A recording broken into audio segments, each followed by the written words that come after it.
Do that one dance, baby. That one dance. Assalamualaikum warahmatullahi wabarakatuh. Selamat pagi anak-anak. Pada kesempatan pembelajaran kita pada kali ini, Bu Farida akan menyampaikan materi yang berjudul penalaran. Penalaran adalah proses berpikir manusia dengan menggunakan akal pikiran. Adapun bentuk penalaran itu ada dua, yaitu penalaran deduksi dan penalaran induksi. Pada penalaran deduksi, seperti yang kamu ketahui di kelas 10 atau kelas 11, bahwa proses berpikir seseorang yang dimulai dari pernyataan umum menuju kepada pernyataan-pernyataan yang bersifat khusus. Salah satu bentuk penalaran deduksi adalah silogisme. Di dalam penalaran silogisme itu ada 3 macam. Nah, pada kesempatan pagi hari ini, Bu Farida akan mengambil salah satu silogisme, yaitu silogisme kategorial. Nah, bagaimana penjelasan tentang silogisme kategorial? Bu Farida akan dibantu oleh salah satu temanmu yang bernama Firdan dari kelas 12 IPA 4. Nah, coba disimak baik-baik penjelasan dari Firdan. Kemudian kerjakan tugas pada pertemuan akhir nanti, baik mereka yang mengikuti remedi atau mereka yang mengikuti pengayaan. Selamat mengikuti. Baik, sebelumnya saya ucapkan terima kasih kepada Bu Farida telah memperkenankan saya untuk menyampaikan materi di pagi ini. Seperti yang telah diucapkan oleh Bu Farida, kita sekarang akan belajar tentang penalaran. Apa sih penalaran itu? Penalaran adalah proses berpikir manusia dengan menggunakan akal pikiran. Penalaran sendiri ada 2 bentuk, yaitu penalaran deduktif dan penalaran induktif. Penalaran deduktif dibagi menjadi 3, yaitu silogisme hipotesis, silogisme alternatif, dan silogisme kategorial. Begitu pula dengan penalaran induktif dibagi menjadi 3, yaitu generalisasi, analogi, dan kausalitas. Yang akan kita bahas kali ini adalah silogisme kategorial. Silogisme kategorial. Untuk mengerjakan silogisme kategorial, kita memerlukan rumus. Rumusnya adalah pernyataan umum sama dengan A ditambah B. Pernyataan khusus sama dengan C ditambah A. Kesimpulan sama dengan C ditambah B. Dan entimem sama dengan kesimpulan ditambah karena ditambah pernyataan khusus. Apa sih entimem itu? Entimem adalah silogisme yang diperpendek. Kita lanjut ke contoh soal. Diketahui pernyataan umum, semua guru harus pandai. Kita ketahui bahwa rumus pernyataan umum adalah A ditambah B. Jadi, bagaimana sih kita menentukan A dan B-nya? Jadi, kita misalkan saja dengan sisipan kata itu. Jadi, pada kalimat ini, kata itu kita dapat sisipkan di mana? Yaitu pada setelah kata guru. Jadi, kita dapat misalkan dengan semua guru menjadi A dan harus pandai menjadi B. Bagaimana sih cara menjawab pernyataan khusus? Rumus pernyataan khusus adalah C plus A. Dari mana kita dapat C? Yaitu kita dapat dari semua guru.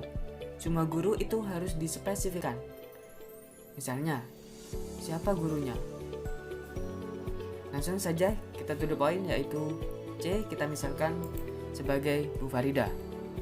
Jadi kita dapat langsung tulis dengan pernyataan khusus adalah C plus A, jadi Bu Farida adalah seorang guru. Bu Farida seorang guru. C ditambah A. Lanjut ke kesimpulan. Kesimpulan rumusnya adalah C plus B. Jadi kita tinggal tulis saja. C-nya apa? Bu Farida. Kita tulis C Bu Farida ditambah B harus pandai. Jadi kesimpulannya adalah Bu Farida harus pandai. Kemudian kita menuju antimem. Antimem rumusnya adalah kesimpulan ditambah karena ditambah pernyataan khusus. Jadi kita tinggal tulis saja. Kesimpulannya adalah Bu Farida harus pandai karena beliau seorang guru. Kita lanjut menuju contoh soal nomor 2. Diketahui pernyataan umum semua orang yang keluar rumah harus memakai masker. Nah, kita harus menentukan A dan B-nya dulu seperti contoh pertama tadi. Cara memisahkan A dan B-nya kita ingat, harus menyisipkan dengan kata itu. Apakah bisa kalimat ini disisipi dengan kata itu? Di bagian mana? Ya, benar sekali. Di bagian setelah kata rumah. Semua orang yang keluar rumah itu harus memakai masker. Cocok kan? Jadi kita dapat pisahkan dengan permisalan. Sebagai berikut. A. Semua orang yang keluar rumah. Kemudian B. Harus memakai masker. Kemudian, seperti contoh yang pertama, menyelesaikan pernyataan khusus dengan rumus C plus A. C-nya Budi, kita ambil saja Budi. Karena Budi adalah orang. Ditambah A. A-nya tadi adalah semua orang yang keluar rumah. Jadi, Budi keluar rumah. Kemudian kita lanjut ke kesimpulan. Kesimpulan rumusnya adalah C plus B. Jadi, C-nya adalah Budi ditambah B-nya harus memakai masker. Jadi, Budi harus memakai masker. Lanjut menuju antimem. Antimem rumusnya adalah K ditambah karena ditambah pernyataan khusus. Jadi, kita tinggal tulis saja. Kesimpulannya adalah Budi harus memakai masker ditambah karena ditambah pernyataan khususnya adalah dia keluar rumah. Kenapa tadi ini adalah beliau dan sekarang dia? Karena di sini Budi adalah orang biasa. Jadi kita dapat tulis dengan kata ganti orang sebagai dia.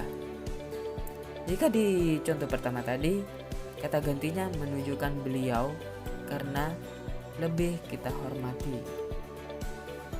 Bagaimana dengan kata hewan? Misalnya kalau kata ganti binatang, sebaiknya dilesapkan atau dihilangkan. Dan penanda predikatnya tidak harus adalah, tapi boleh termasuk, sejenis, dan lain sebagainya. Perhatikan contoh ketiga tersebut. Sampai sini sudah paham semua kan teman-teman? Cukup sekian penjelasan dari saya tentang silogisme kategorial. Kurang lebihnya mohon maaf apabila salah-salah kata. Lanjut kita akan mengerjakan soal sebagai berikut. Untuk yang memiliki nilai merah mengerjakan soal genap saja, yaitu nomor 2 dan nomor 4. Sedangkan yang pengayaan tidak memiliki nilai merah mengerjakan soal nomor ganjil saja, yaitu nomor 1, 3, dan 5. Selamat mengerjakan teman-teman. Demikianlah penyampaian materi kita tentang silogisme kategorial.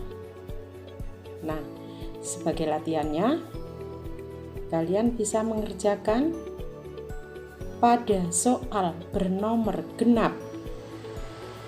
Wajib dikerjakan oleh anak-anak yang memiliki nilai merah atau remedi. Sedangkan mereka yang tidak memiliki nilai merah atau mengikuti pengayaan, kamu cukup mengerjakan yang bernomor ganjil. Nah, kerjakan dengan baik. Sampai bertemu kembali pada pembelajaran berikutnya.